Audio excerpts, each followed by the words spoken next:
GameStop has made a huge mistake. Or is it all part of their plan?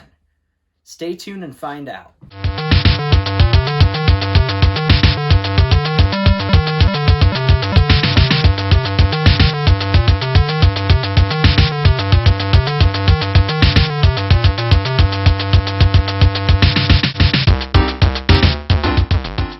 Hey guys, and welcome to VRAC. So, I've been looking a lot into what makes companies a lot of money. And being that I want to be a big YouTuber myself, big money is pretty important to me. So, I've also looked into that and seen that what makes YouTubers the most amount of money is sponsors. So, I got us a sponsor for this video today. It's going to be basketfulofkittens.com. That's right, basketfulofkittens.com. For when you want to tell your significant loved one, here's a lot of responsibility you didn't ask for, and it's cute. But if you're not having enough money to really get them such a financial burden like a car to surprise them with a fiscal responsibility, you can surprise them with hairballs all you want. So go ahead and order from basketfulofkittens.com. That's right. Their slogan is basketfulofkittens.com. We'll send you the kittens, but we don't guarantee how many get there alive. So after looking into all the corporate sponsorships and everything that makes a company money, I've actually noticed that GameStop has been doing some really weird things lately. So they've made a huge mistake in my opinion, but it also could be a part of their big plan. So lately, I'm sure you've heard of the buy two, get two free. That's right, GameStop was having a sale where you could buy 2 pre-owned games of any price and get 2 of equal or lesser value for free. Not that big of a deal, you're thinking. It's a sale, right? But when I went into a couple of local GameStops, they were completely out of pre-owned Nintendo Switch games and very low on stock on pre-owned other games as well. Now, that by itself wouldn't be too crazy, but they're also doing a deal that's been going on for about 2 months now. And that's the 4 for $10 of $5 games and under, 4 for $10, and 4 for $20, $10 games and under, 4 for $20. Now, when you start adding these all together and you see that the stores have almost no stock left, and a deal that has been basically buy two, get two free for cheaper games has been going on for literally a solid 2 months. This deal has been going on.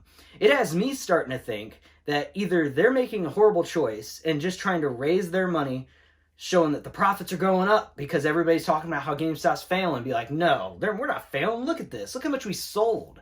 Look how many items have been moved. Look how much profit we made in this amount of time.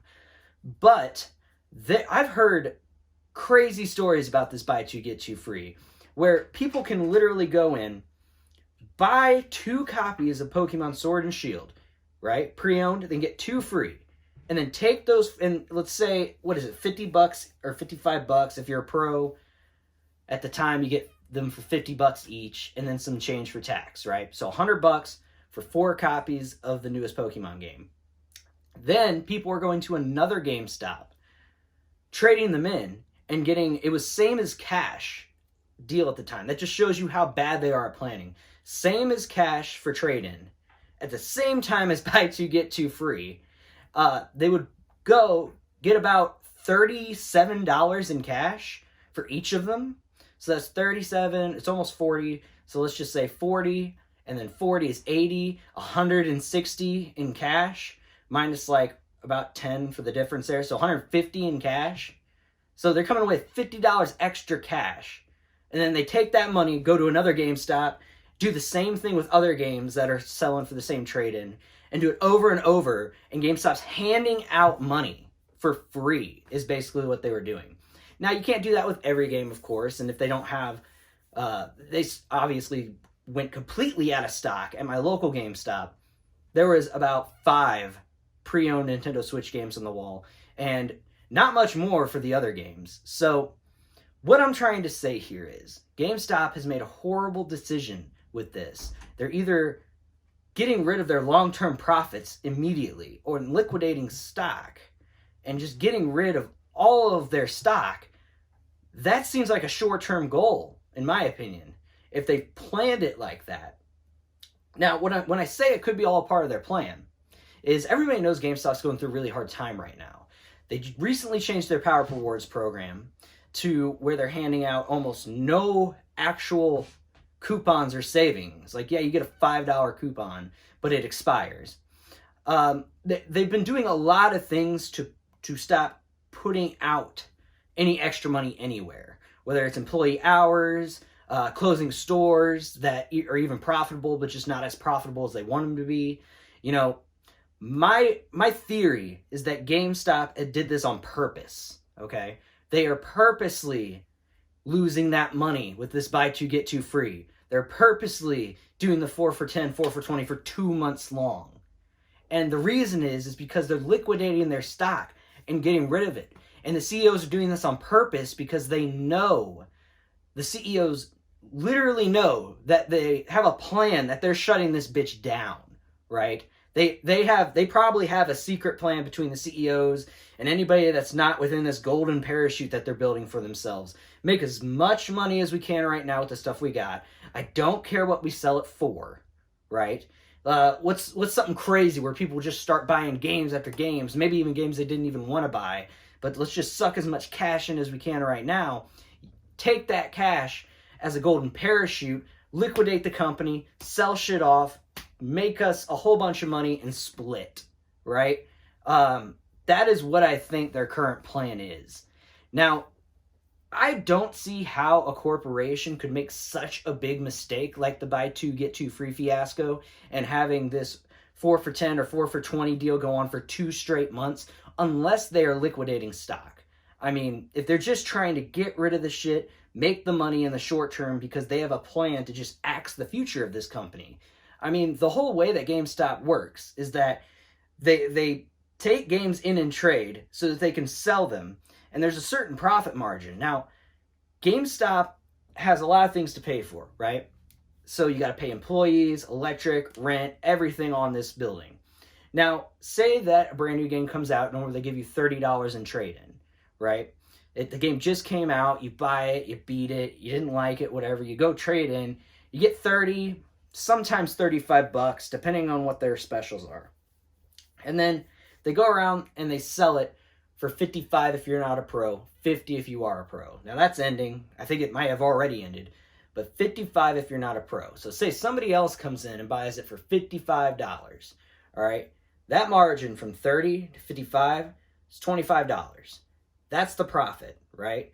Some of that gets sucked up here and there, with paying employees and just the maintenance of the store and everything like that. So this is a rough estimate, but let's say $15 profit, right?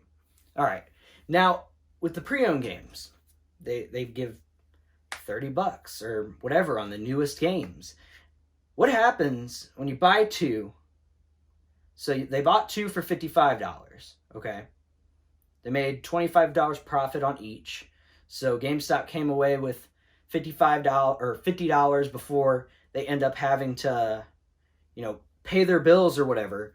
And before any of that, they get $50, right? Okay, but you're giving away 2 games that you may have. Let's just stick to the same numbers we've been using. If those are also $55 games that you gave $30 in trading credit for, 30 and 30, that's 60. Can anybody tell me where they're making profit on this? Because if you're trying to just get money real quick in the short term and liquidate stock, you don't care about the profit, right? You're getting rid of stock. Any amount of money is profit coming in because you have no plans for this product in the future. It's just going to be sitting in a warehouse. So they're trying to get all the stuff out of their warehouse through their webpage because it worked like that too. The math doesn't add up for all of this, okay? Now, you can comment down below if there's something I'm not figuring out here, if there's something I'm not seeing to these deals that they've been doing. But to me, it seems like the writing is on the wall, and the CEOs have known it for a while. And this is all part of GameStop's shutdown plan. Now, I might be reading into the deals a bit too much, but if you do the math, how exactly is that anywhere near profitable? Especially when the deal works so well that they sold all of the Nintendo Switch games in almost every store, pre-owned. That is all profit gone. It's instant cash. What are they planning on doing the instant cash with? Lining their pockets. Of course they are. Because they're CEOs and money-hungry people at the top that are just going to cannibalize it and say, fuck you to the guys working in the stores. We're closing them down. Sell it all off. Excuse me. That is what I think GameStop has been doing. Now, it's either the plan or, GameStop has been stupid enough in the past where they could have just made this mistake and just kept that 4 for 10, 4 for 20 deal running this long. The 4 for 10 isn't too crazy because, yeah, a lot of those games are just sitting around probably for a while. And just getting rid of old stock like that, that's different than doing the buy two, get two and the 4 for 20. Those $10 games, yeah, they sit around a bit, but those $10 games will make you money in the long haul. It's a bigger profit margin, to be honest, than taking in a new game like they were doing with the buy two get two, where all the newer pre-owned games, the most expensive ones. And now that the buy two get two has ended, they've actually started a buy two get one, which makes more sense, but it's one after another here. They're just trying to get rid of all of their pre-owned stock. Now, one thing I just thought of is maybe they're planning all together on getting out of games. It could be it. For the longest time, they've been bringing in collector's products and everything, and I thought that was sort of a partnership with the gaming to merge it together, but maybe they see the profits, and honestly, it is much, much steadier profit to be able to buy from a distributor on these collectibles, because with the trade-in on games, there's no way to control that, right? The only way that you get game trade-ins is through people. You can't order, say, oh, the new Star Wars game is doing so well, we need more pre-owned copies to make. No, because the new copies make them almost nothing. I think they only make $3 profit on new copies of brand new games. So the pre-owned games is where it's at. But the new video games make them almost nothing. Pop figures, I don't even know the profit margin on that, but with how heavily everybody's been pushing them, how much does it cost really to make a little plastic mold of a vinyl figure in a paper box? Probably a couple of cents. GameStop probably gets them for 50 cents each, sells them for $10. The profit's insane and they can control it. So if they were trying to actually jump out of gaming altogether, it would make complete sense. Not that I want them to do that. I'm not saying that at all. I'm just saying that could be their plan all along with trying to liquidate all these games if they weren't planning on just cannibalizing the company and golden parachuting themselves out of the top of the GameStop tower, right? Well, what do you guys think? For real, there's been a lot of talk here, a lot of theories. Comment down below and let me know what you guys think is going on with GameStop. There's been a lot of news with the company lately, with them possibly shutting down and everything. I'm just kind of reading the palm here on what GameStop's been doing. So let me know down below. If you enjoyed it, leave a like. And don't forget, basketofkittens.com. They made this video possible, but it might not be possible that you get all the kittens. Thank you for watching VRAC, and I hope you guys have a great